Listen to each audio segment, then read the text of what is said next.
They say a man's intuition is never wrong about his own child. I wish they were right. My name is Nathan Brooke, and for 34 years, I've built my life on facts. As a quality control inspector at Patterson Manufacturing, I spend my days measuring tolerances, checking specifications, ensuring everything meets exact standards. Deviation from the norm catches my attention immediately. It's not just my job, it's who I am, which makes what happened to me all the more pathetic. I met Sarah 6 years ago at a company mixer. She was 26, a brilliant engineering graduate student working on sustainable manufacturing processes.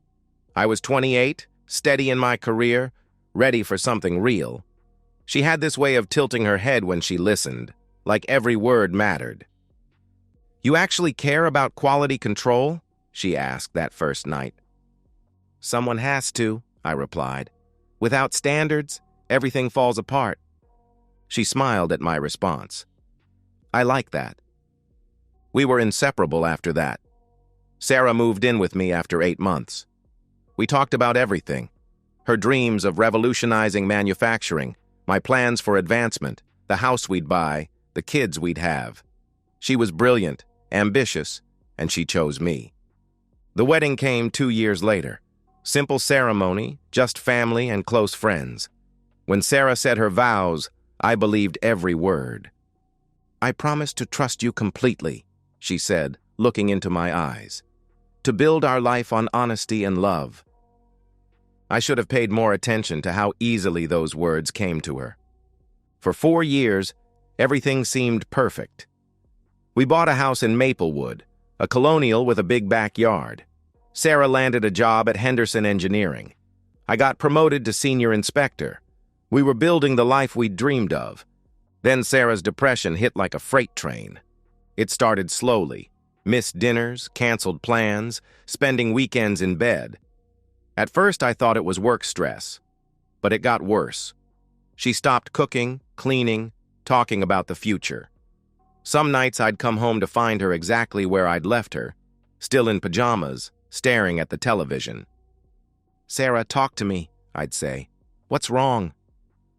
"Nothing's wrong," she'd whisper in response. "I'm just tired." But this wasn't tired. This was something darker, swallowing the woman I married. I threw myself into research, systematically. I read about depression, talked to her doctor, made lists of therapists.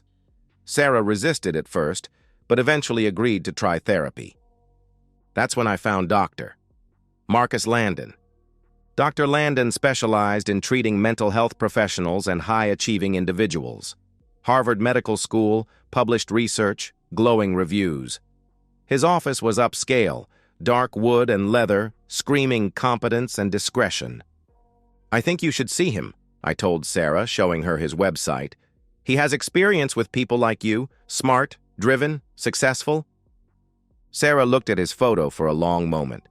Dr. Landon was maybe 40, handsome in that distinguished professor way.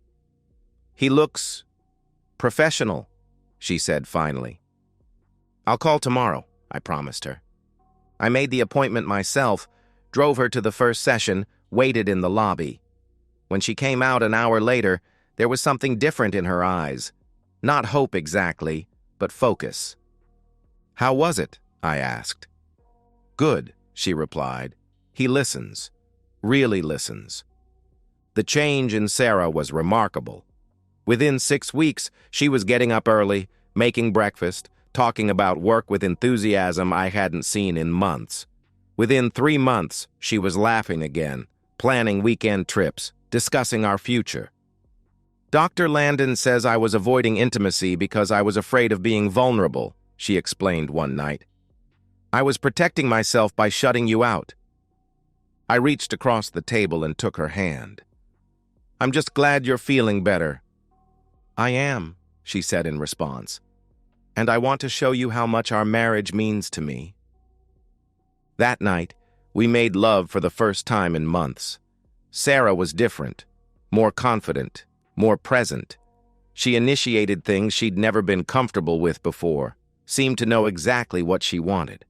I attributed it to therapy, to her growing self-confidence. I was an idiot. 8 months after Sarah started therapy, she gave me the news that changed everything. "Nathan," she said, finding me in the garage organizing tools. She was holding something behind her back, practically vibrating with excitement. "I have something to tell you." I set down my socket wrench. "What is it?" She brought her hands forward, revealing a pregnancy test. 2 pink lines. "We're having a baby," she whispered, tears streaming down her face. The joy hit me like a tidal wave. I swept Sarah into my arms, spinning her around while she laughed and cried simultaneously. "Are you sure?" I asked her. "I took 3 tests," she said breathlessly. "All positive. Nathan, we're going to be parents." I couldn't speak. I just held her, feeling her heart beat against my chest. After everything we'd been through, this felt like a reward for our patience, our love, our commitment. The pregnancy was smooth. Sarah glowed with health and happiness. We spent evenings debating names, James for a boy, Emma for a girl. We painted the nursery yellow, assembled a crib, bought a stroller. Sarah's mother flew in to help prepare. My parents started planning their first grandchild's college fund. I had never been happier. The future stretched ahead, bright and full of possibility. Sarah, recovered and thriving. Our baby, growing strong. Our marriage, deeper than ever. I thought I was the luckiest man alive. I had no idea I was already living a lie. James Nathan Brooke was born on a Tuesday in March, 7 pounds 3 ounces of perfect health. When the doctor placed him in my arms, I felt love so pure and overwhelming it nearly brought me to my knees. "He's perfect," I whispered to Sarah. "He looks just like you," she said in reply. But something flickered across her face, too quick to interpret, gone before I could analyze it. For 3 months, I was the happiest man on earth. I changed diapers, walked floors during midnight feedings, sang lullabies while James slept on my chest. I documented everything.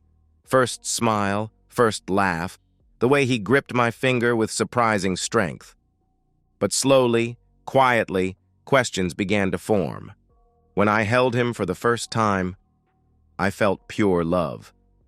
It took 3 months for that love to turn into questions. The first thing I noticed was James's eyes.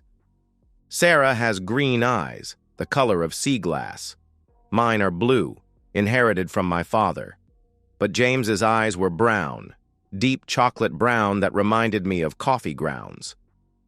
"Baby's eyes change," Sarah said when I mentioned it during his 3-month checkup. "The pediatrician said so. Most babies are born with dark eyes that lighten over time." I nodded, accepting her explanation because I wanted to. But my quality control background had trained me to notice deviations from expected parameters, and James's eyes bothered me in a way I couldn't shake.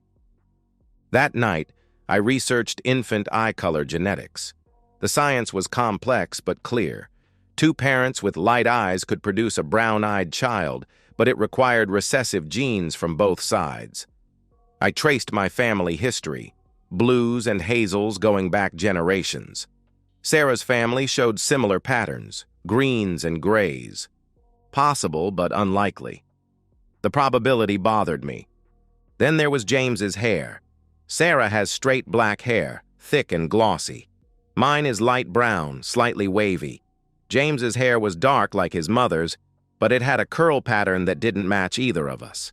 Again, genetics could explain it, but my analytical mind kept cataloging inconsistencies.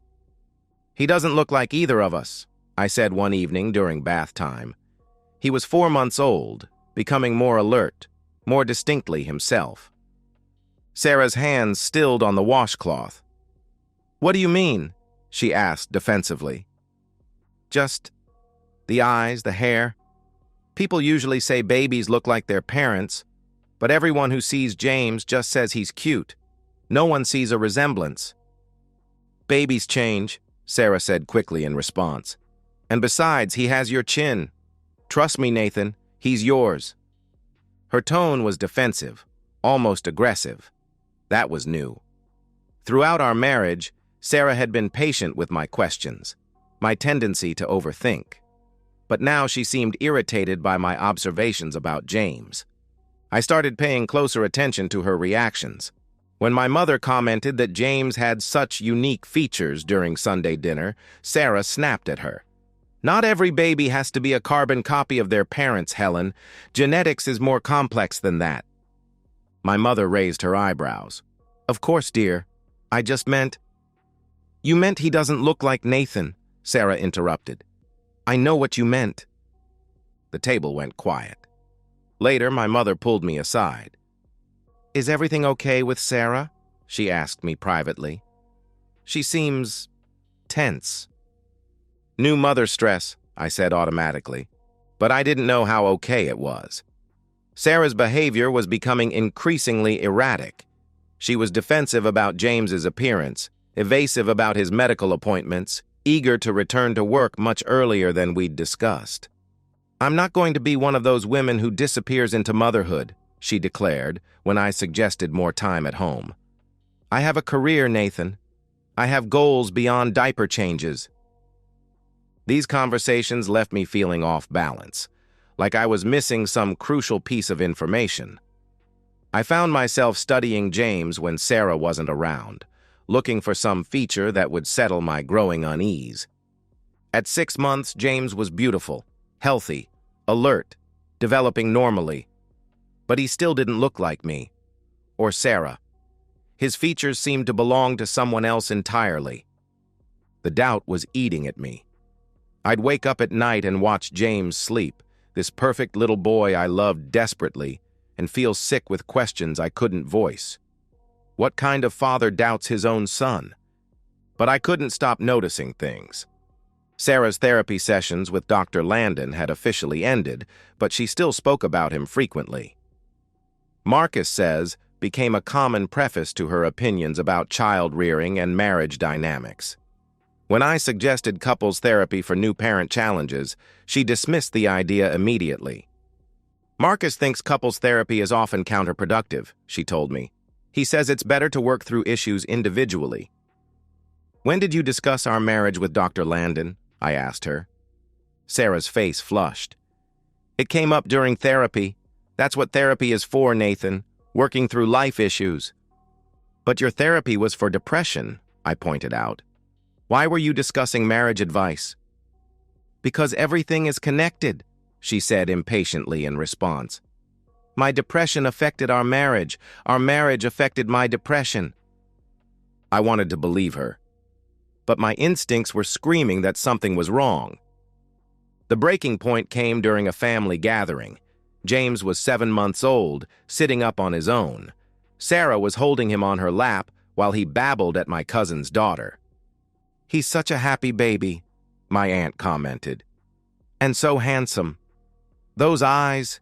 It's funny he doesn't really look like either of you. Sometimes that happens. Babies favor grandparents. Do either of your families have those beautiful brown eyes?" Sarah's grip on James tightened. "Genetics is complicated," she replied curtly. After dinner, Sarah was unusually quiet on the drive home. James had fallen asleep in his car seat. "Your family asks too many questions," Sarah said finally. I glanced at her. "They're just making conversation." "No, they're making implications," she shot back. Her voice was tight with anger. "Every gathering, someone has to comment on how James looks." "They're not trying to be inappropriate," I said carefully. "Normal would be seeing the resemblance to his parents," Sarah snapped in response. "But apparently your family finds that impossible." That night, after putting James to bed, Sarah confronted me directly. "Do you think James is your son?" she asked, standing in our bedroom doorway with arms crossed. The question hung in the air like a loaded weapon. I stared at her, heart pounding, aware that my answer would change everything. "Of course I do," I replied. "Because if you have doubts, Nathan," she continued, "if you're letting your family plant seeds of suspicion, then maybe you should examine why you're so quick to distrust me." Maybe you should talk to someone, Sarah added after a pause. Maybe you should see a therapist about why you're so paranoid. The word hit me like a slap. Paranoid. As if my observations were irrational. I could recommend someone, Sarah continued. Dr. Landon knows excellent therapists who specialize in anxiety and trust issues. I stared at her, processing the irony. She was suggesting I see a therapist recommended by the man I was increasingly suspicious about. I'll think about it, I said. That night, I lay awake cataloging everything that had led to this moment.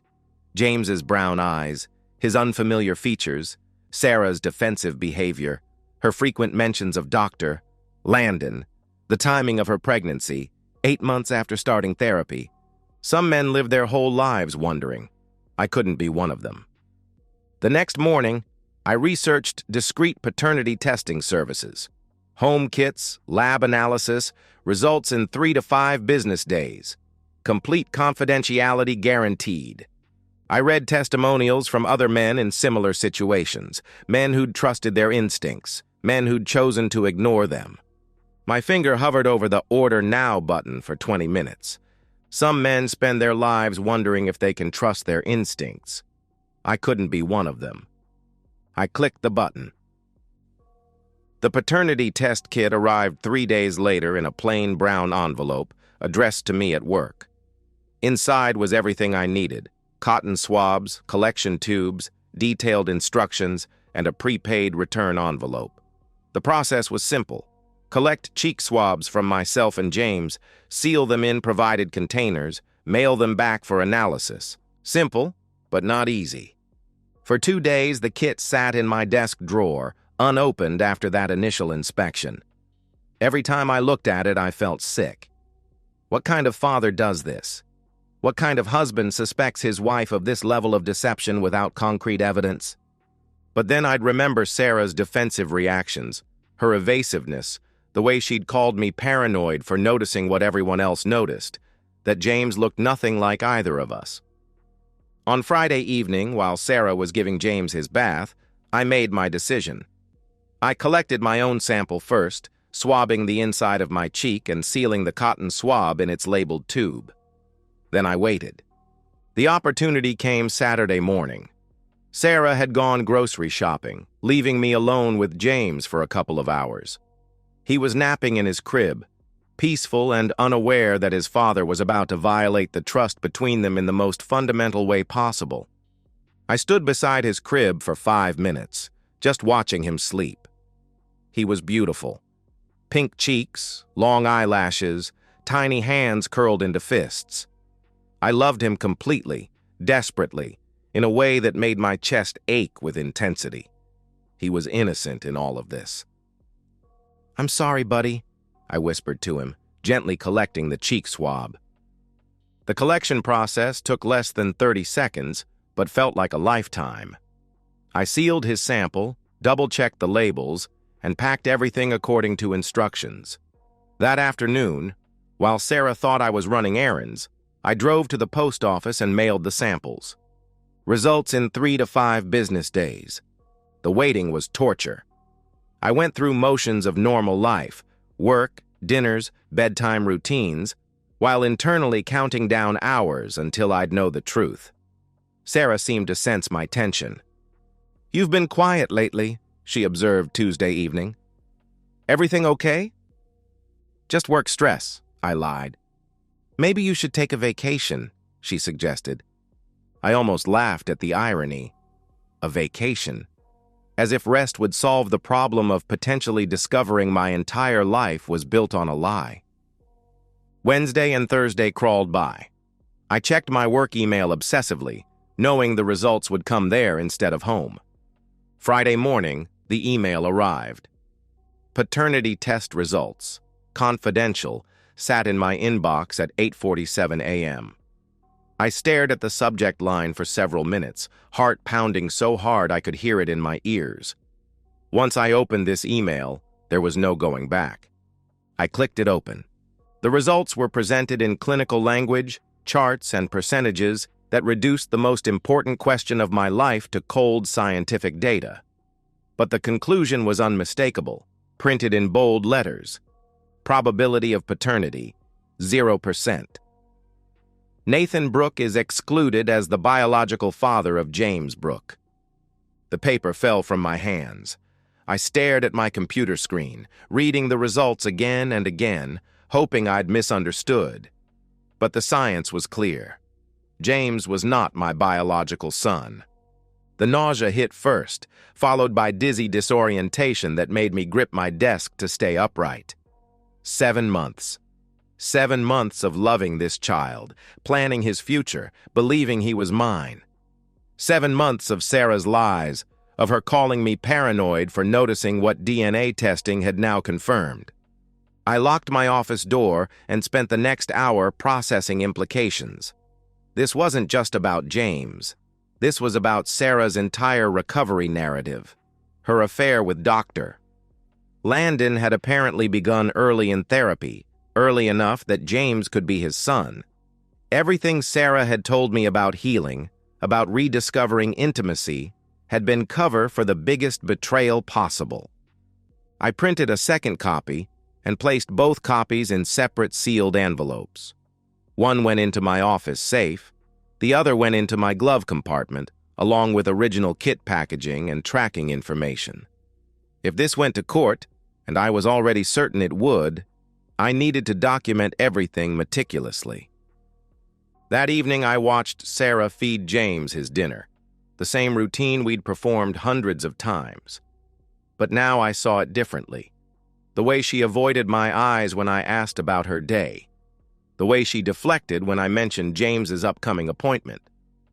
"You're staring," Sarah said, not looking up from spooning pureed carrots into James's mouth. "Just thinking," I replied. "About what?" she asked. "James, how much he's grown, how much he's changed." Sarah's hand stilled for just a moment. "All babies change fast at this stage," she said defensively. "Do they?" I asked her. "Because he seems pretty consistent to me. Same brown eyes, same dark hair, same features that don't really look like either of us." This time her reaction was unmistakable. Her jaw tightened, and she set the spoon down harder than necessary. "We've been through this, Nathan. Genetics is complex." "Right," I said calmly. "Complex." Over the next 2 weeks, I observed Sarah with new eyes, cataloging behavior I'd previously attributed to new motherhood. She was secretive about her phone, taking calls in private rooms and deleting messages immediately. She'd started working late more frequently, claiming new project deadlines that seemed to coincide with Dr. Landon's office hours. I verified her stories carefully. The projects she mentioned were real, but the deadlines didn't match information on her company's website. The late meetings weren't reflected in her email calendar, which synced to our shared computer. Sarah was still lying to me, even now. The affair hadn't ended with James's conception. It was ongoing. The realization transformed something inside me. The loving husband died during those 2 weeks of observation, replaced by someone colder, more calculating. I began planning my next move with the same systematic approach I used for quality control inspections. I researched divorce law, focusing on adultery cases and prenatal paternity fraud. I learned about asset protection, child support obligations, and professional consequences for therapists who violate ethical boundaries. I contacted 3 different law firms, scheduling consultations under the pretense of theoretical legal questions. The prenuptial agreement Sarah had insisted on would actually protect me now. The infidelity clause was ironclad, and paternity fraud would void any claims she might have on my property. James wasn't my biological son, so I had no legal obligation for child support. As for Dr. Marcus Landon, his career was about to become very interesting. Patient-therapist relationships were strictly forbidden. I researched medical board complaint processes, ethics violations, and professional licensing consequences. I was going to destroy them both, systematically, thoroughly, and completely legally. But first, I was going to give Sarah one final chance to tell me the truth. I kept those results in my glove compartment for 2 weeks. Not because I doubted them, I doubted everything else. 2 weeks to plan how to destroy the woman who destroyed me. I chose a Friday evening for the confrontation. Sarah's parents were visiting her sister in Phoenix, so there would be no family interference. James was healthy and sleeping through the night, minimizing distractions. I'd taken a personal day from work, spending it finalizing documentation and preparing for what would likely be the last honest conversation Sarah and I would ever have. She came home at her usual time, 6:15, looking tired but pleasant. I watched her hang up her coat, kiss James on the forehead where he sat in his bouncer, and pour herself a glass of wine. "How was your day?" she asked, settling onto the couch beside me. "Educational," I answered. "How was yours?" "Long. The Morrison project is behind schedule, so we're all putting in extra hours," she replied, sipping her wine and studying my face. "You look tense. Everything okay?" I'd rehearsed this moment dozens of times, but now that it was here, I felt surprisingly calm. The anger I'd carried for 2 weeks had crystallized into something colder and more focused. "I want to talk about James," I said. Sarah's expression didn't change, but something shifted behind her eyes, a wariness that confirmed what I already knew. "What about him?" she asked cautiously. "About how he doesn't look like either of us. About his brown eyes when we both have light eyes. About how everyone comments on his unique features." "Nathan," Sarah said, setting down her wine glass, "we've discussed this. Genetics is complex," I finished for her. "Yes, you keep saying that. But I'm not interested in genetics anymore. I'm more interested in timelines." "Timelines?" she repeated. "James was born March 15th, I said conversationally, "which means he was conceived around June 20th, right around the time you were making your breakthrough in therapy with Dr. Landon." Sarah's face had gone very still. "What are you suggesting?" she asked quietly. "I'm not suggesting anything," I replied calmly. "I'm stating facts. June 20th was approximately 8 months after you started therapy. It was also when you started mentioning Dr. Landon constantly. Marcus this, Marcus that. When you started getting better, more confident, more sexually adventurous." "Stop," Sarah said quietly. Sarah stood up abruptly, pacing to the window. "You're being paranoid again," she declared. "Am I?" I asked her. "Because you know what I think? I think you've been calling me paranoid to cover your own guilt. I think you've been gaslighting me for months, making me feel crazy for noticing what everyone else notices. That James doesn't look like me because he isn't mine." She spun around, her face flushed with anger. "How dare you?" "How dare I what?" I interrupted. "Question the paternity of a child who looks nothing like me." "You're sick," Sarah spat back.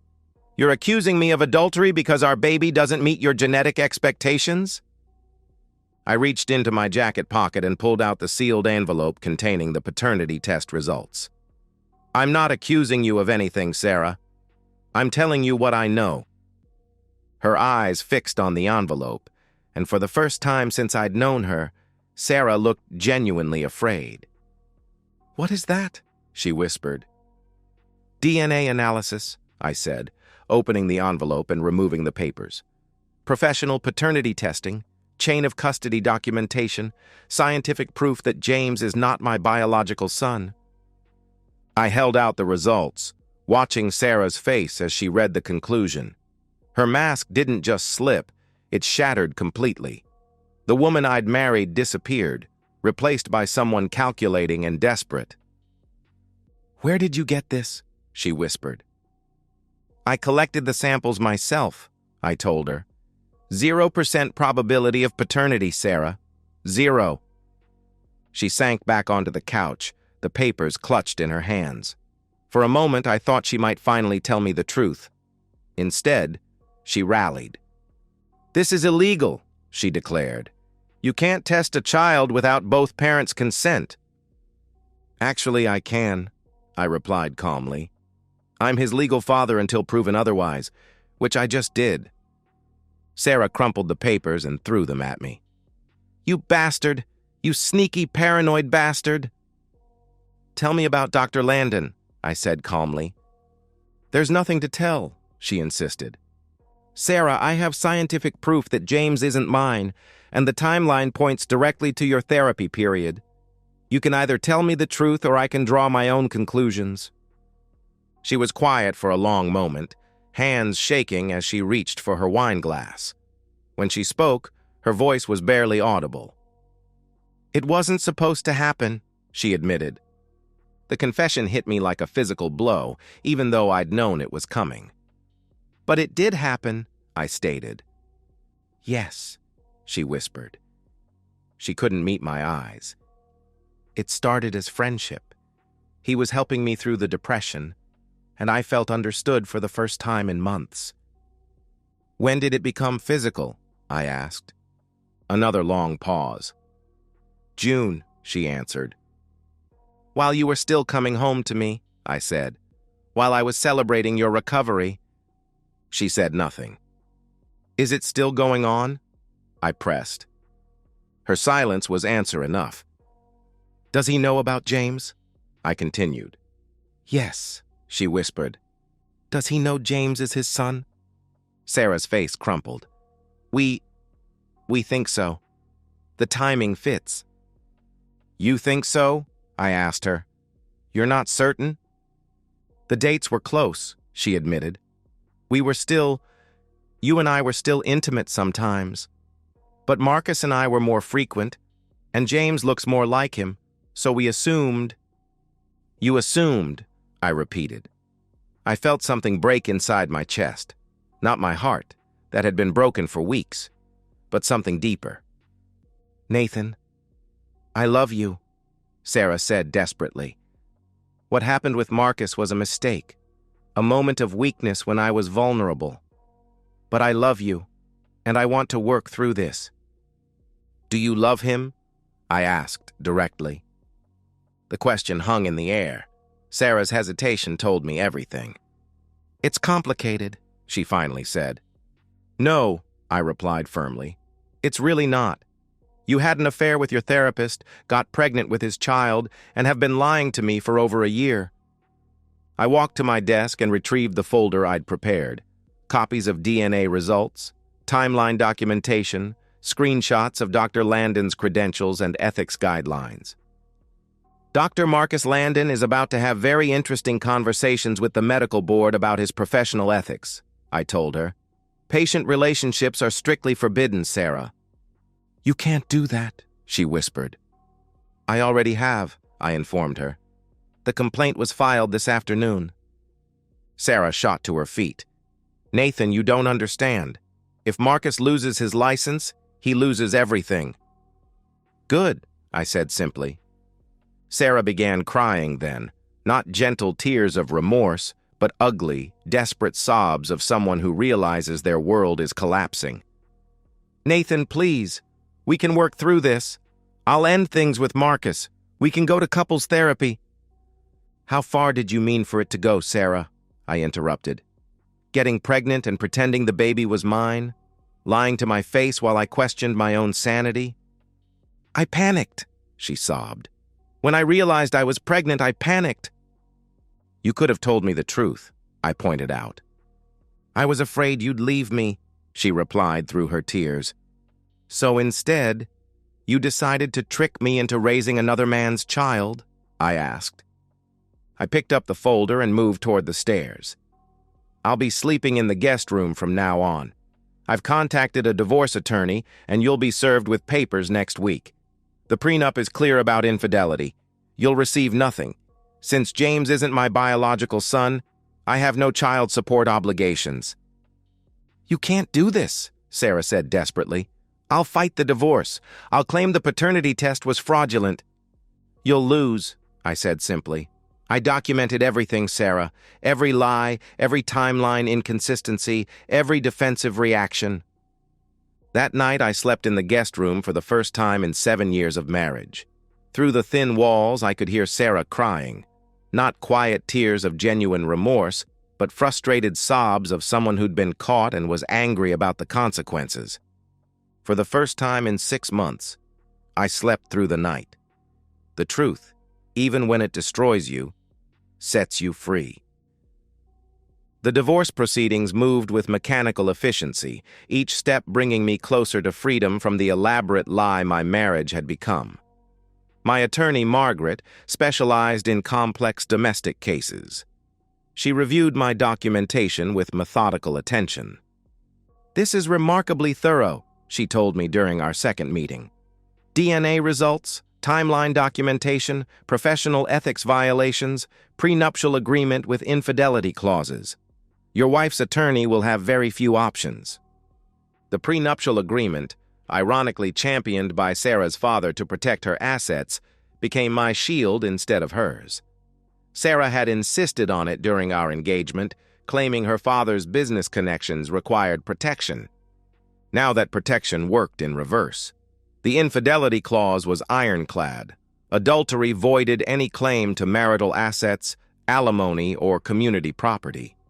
Sarah would leave with exactly what she'd brought, her personal belongings and whatever remained of her individual savings. "The prenup is brutal," Margaret explained to me. "Your wife literally has no legal standing. The adultery is documented, the timeline is clear, and paternity fraud constitutes intentional deception." Dr. Landon's professional destruction unfolded with satisfying completeness.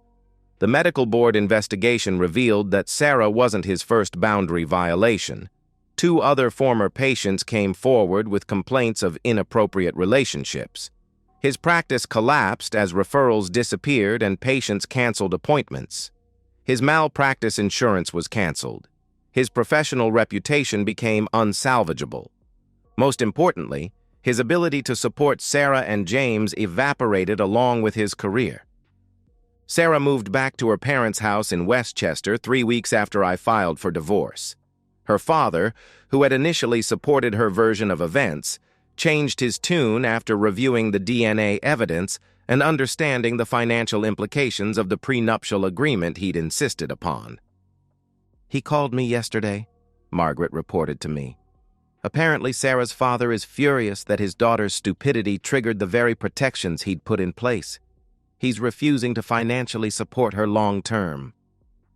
The divorce was finalized on a Tuesday morning in October, 6 months after I'd discovered the truth. Sarah didn't contest anything. She couldn't afford to, and she had no legal grounds anyway. I kept the house, the cars, the retirement accounts, and all marital assets.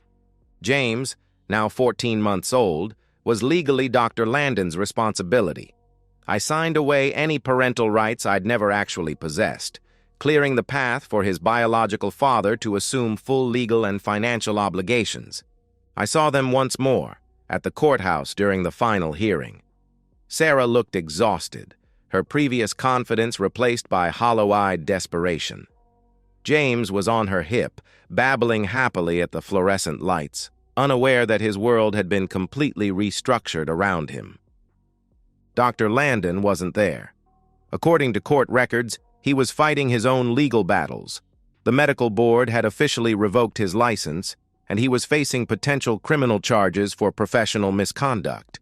His ability to provide child support was non-existent. That evening, I walked through my house now completely and legally mine, and felt something I hadn't experienced in months: peace. The guest bedroom where I'd been sleeping would become a home office. The nursery would become a workshop. At work, my colleagues had noticed the change in me.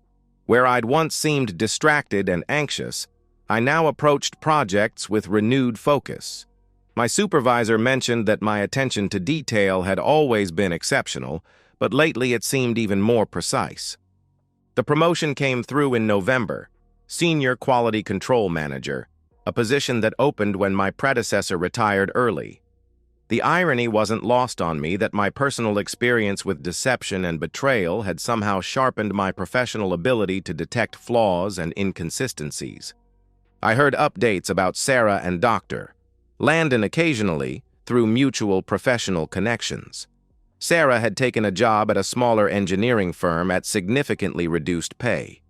Dr. Landon was working as a consultant, trying to rebuild some semblance of a career without professional credentials. Their relationship had reportedly become strained under the financial and legal pressures. James would be fine.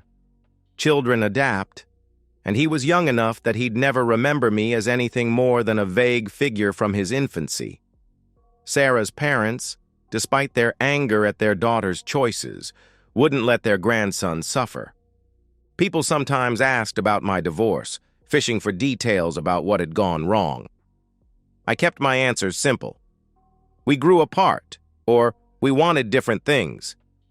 The truth was more complicated and uglier than most people could handle. But privately, I knew exactly what had happened. I'd trusted my instincts when everything else told me to ignore them. I'd refused to accept comfortable lies when uncomfortable truth was available. I'd chosen facts over emotions, evidence over wishful thinking. She called me paranoid, but paranoia implies irrational fear. I was never afraid of the truth. I was afraid of living without it. And so, we've reached the end of today's story. Was it what you expected, or did it take a twist you didn't see coming? I'm curious to hear your thoughts. Share them in the comments below, and let's get a conversation going. If this story kept you hooked, make sure to hit that like button. And if you're new here or just haven't subscribed yet, now's the perfect time to join our community. I bring you fresh, captivating stories every day, so click that subscribe button and turn on notifications so you never miss out. Thanks for watching, and I'll see you in the next one.